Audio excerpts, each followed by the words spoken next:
5 seconds. Start.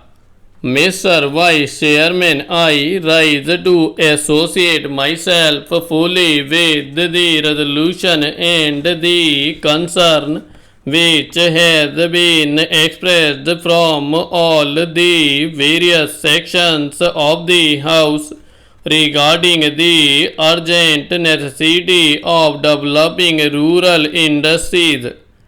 As time passed by, we are reaching a situation in our rural areas where something desperate needs to be done immediately if we want to preserve the social stability of the country and also to see that full use is made of the time and talent of the people in the rural areas which go waste today, as has been pointed out in the resolution.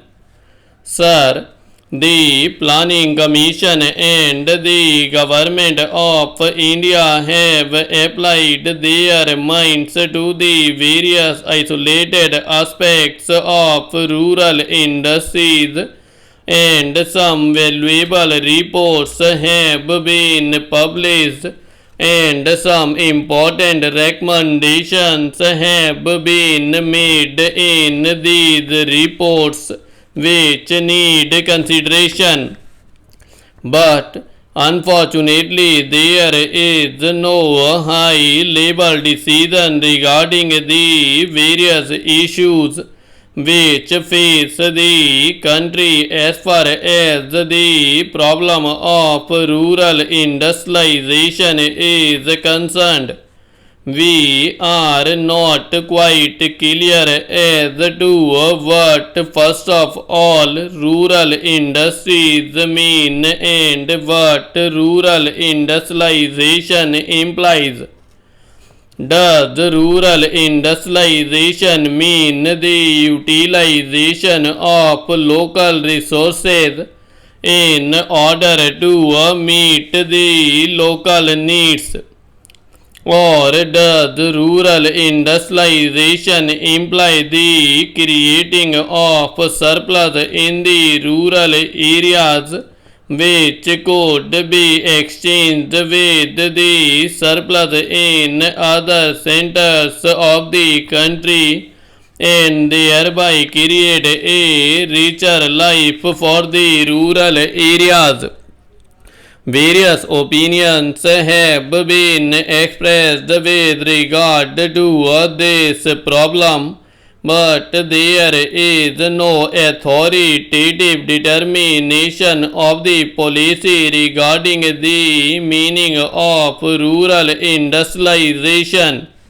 It has been suggested that if such import of capital and skill from urban centers were to mean merely the multiplication of industrial centers in the rural areas, such as industrialization of the rural areas would nullify the advantages that are likely to accrue as a result of the rural industrialization.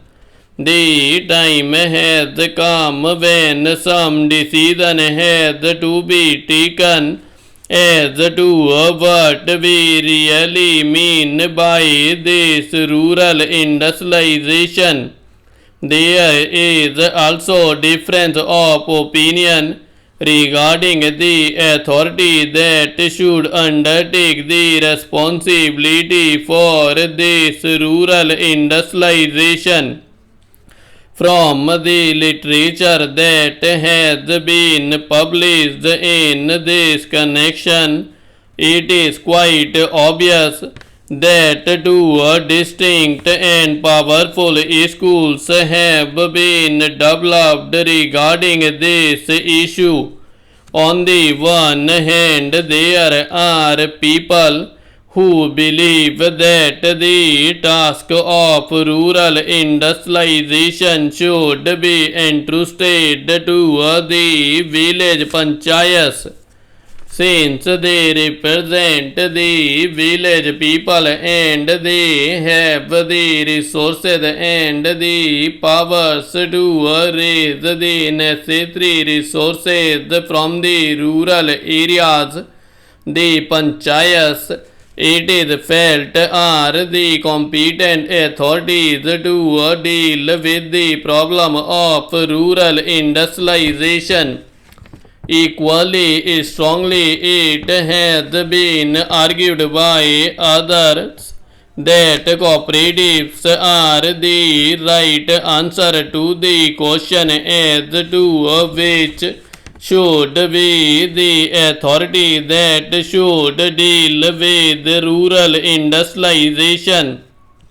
I may also mention that there is a third school which believes that the import of private capital and private skill into the work of rural industrial development is the real answer to the problem which we face in the matter of rural industrialization.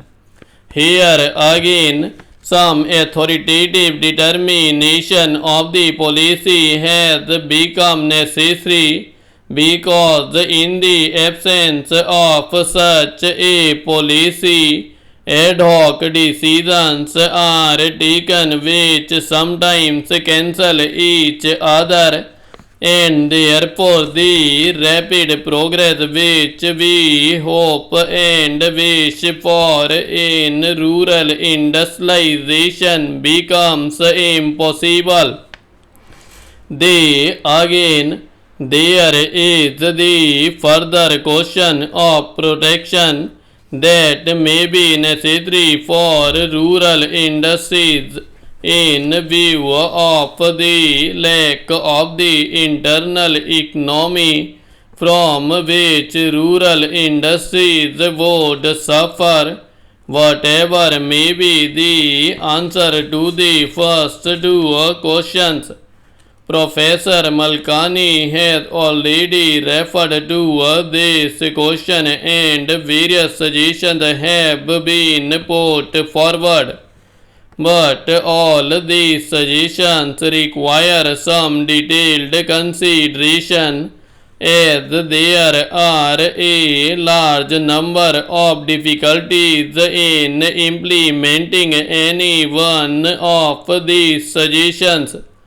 Demarcation of markets and the imposition of taxes in order to see that goods from the urban centers do not reach the rural centers in unfairly competitive conditions are some of the suggestions that have been made.